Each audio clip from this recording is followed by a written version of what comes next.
next fight was one of those close fights that I thought should have been a split decision. And Neiman Gracie is facing off against Jason Jackson. Now, I think that we got robbed of a great fight, AJ, because of the weirdness that took place in the first round of this fight. So Jason Jackson and Neiman Gracie, they come out center of the cage, right? They start, kind of going at it, seeing what they're going to do. And then next thing you know, Jason Jackson is like trying to get on top, sprawl on top of Neiman Gracie, and gets his whole entire face raked up against the cage. And he said in that, so what happened right there was he stops on top when he has position, right? He has a great position over Neiman Gracie. He just stops and Neiman Gracie just jumps on his back. And the commentators are like, oh, crazy reversal. But in reality, Jackson just stopped fighting. He was just like, bro, my eye, referee, he was trying to talk to him. And what he said after the fight, which I thought was very revealing, is that he felt like his eyeball was hanging out of his eye. Like he was like really hurt. Now let's talk rules for a second, AJ. Let's just talk if you're a referee, right? If you're a referee and the referee did stop it to let the doctor take a look at it and then gave the position back to Neiman Gracie, which, it was a little wonky, right? But if you're the referee and Jason Jackson can't continue, how do you rule the fight? That's no contest if you can't continue, right? I mean, especially in the first round, that's a hard one because when it happened, it was such a bang play that it looked like it was a reversal. Yeah. And even I was in those like, damn, that was smooth. That was smooth. But you saw him on all fours, literally just didn't move. There was one of the lady fighters that got caught with, I think it was Megan Anderson's toe. And was it Alpha Cat Zingano? It was Cat Zingano. It wasn't Cat Zingano, where she just stood still, just like, nah. And it was the same thing. He was just like, nah, like hands all four, cat pose, just nah. Yeah. So it was interesting to see. But as a referee, it's a hard one because they had like back and forth for a good minute and a half, maybe, of grappling. And like while you're trying to defend yourself. And like, to me, if you feel like your eye is falling out of your head, you're going into survival mode. Yeah. Like it's war. Like we're dying, and bro, my eye's hanging out. Mm-hmm. Like I'm gonna bite you. Like I don't give a fuck. Like we're fighting, bro. Like this is crazy. And he was very calm, and he said his vision didn't come back to the third round, and he fought a hell of a round and a half, more round and whatever that would be, like 8-9 minutes. Yeah. So it's crazy, but I mean, as a ref, I think he did the right thing at the wrong time. Sure. Like it was such a weird way to like have Gracie get on top and then stop it and then go from. I mean, hard call. I hear you. I think that the actual correct decision was if Jackson couldn't finish, he would have lost. It would have been a TKO loss, actually, not a no contest, because he injured himself. You know what I mean? They pointed that out on the. You're right. Since he injured himself, it would be a TKO for the other guy. Now, just for a second before we move on to the last fight, right? Because it ended up going right, a nice ground fight after Jason Jackson got a couple big slams and whatnot. I still think Neiman Gracie probably should have edged it out because he did more damage. You know what I mean? He had Jackson in trouble a couple times. You know what I mean? I don't know. Jackson got the win, and it was just unfortunate that the fight played out like this. It would have been much more definitive and much more clear if the injury never took place, in my opinion. But nonetheless, so here's the thing about this whole entire eye situation, man.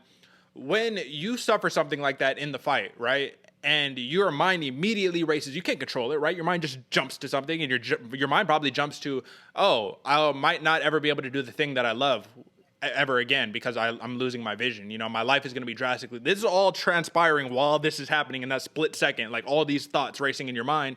You can't blame these people for just stopping, but at the same time, you should know that you're in the middle of a locked cage with another person, and if this was life or death, you can't stop. So how do you, just give me your opinion on that. We can all understand. We're all human. We all understand that, right? But don't you have a job as a fighter that you protect yourself at all times? That's literally what they tell you. That's literally what they tell you. No matter what, you don't even stop when you stop when I stop you. Like you keep swinging until the referee stops you. That's the rules, man. That's such a hard thing because I can only imagine if you've ever been in like a panic situation or something crazy's going down. Hopefully, a lot of people never are, but it's so fast that it happens slow. Yeah. Things are broken down and your mind is working so fast that you're contemplating all these things. So I can only imagine what he's thinking, like I'll never be able to see. We got to feed my family. All this stuff's going on. Well, you have a savage on you trying to choke you out. So you can't fault him at all for just stopping, and no one can really say, not even me can really say, this is exactly what I've done. But you would think in that situation, man, you and another guy are literally wearing nothing but skin tight underwear. Yeah, you better start just swinging for the fences. Like, come on, man. This is.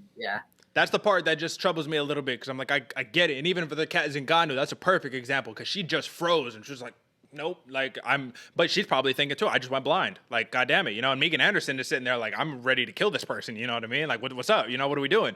But that's just part of the thing. And I think that the fighters put the referees in a tough position sometimes, because now the referee has to say, okay, well, now let me pass the responsibility on to the doctor, and now the doctor has to make a choice. And the reality is that Jason Jackson said verbatim, I can't see. And the moment you say I can't see, you immediately have to stop the fight. That's generally how refereeing goes. You stop the fight because at the end of the day, what's most important is the fighter's safety.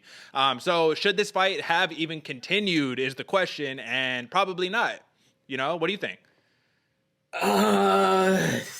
It wasn't like he was writhing in agony in how the Bilal Muhammad Leon Edwards eye poke was, the second one, where he like legit, we all knew he was like, oh, you hurting, like he's hurting bad right now. It was very strange because he kind of just froze up. So it was almost like his lack of energy and like what's the word I'm looking for, like emergency, pursuance. I just butchered that, but it almost made it less urgent for the ref. Like he was just kind of like, "You good? Like your eye hurts? You can't see. You sure? Looks like you're seeing." Yeah, that was part of all of the weirdness that came about with it, the referee reaction. And we'll talk about the referee being a little slow on his job in the next fight too. But yeah, referee reaction was a little weird. The fighter reaction, at the end of the day, they let Neiman Gracie get back to position. I don't think it was the actual same position that he was originally in. I think that Jackson was in a spot to get up a little bit easier. But listen, if you ain't cheating, you ain't trying, right? You know what I'm saying? Like you're trying to get the edge up to get the advantage. You in the locked cage with another savage, man. And at the end of the day, man, let's not take away from Jason Jackson, because a win is a win is a win. And at this point now, man, listen, he's probably going to be challenging for the welterweight strap in just another fight or two. Now, obviously, we're not as tuned into the Bellator scene. They just released media member rankings for the first time in Bellator history, so it's going to be interesting to see how things play out. I can't tell you right now who the top 3, top 4 people who should be challenging for the title next are, but it'll be interesting just to see how this thing plays out.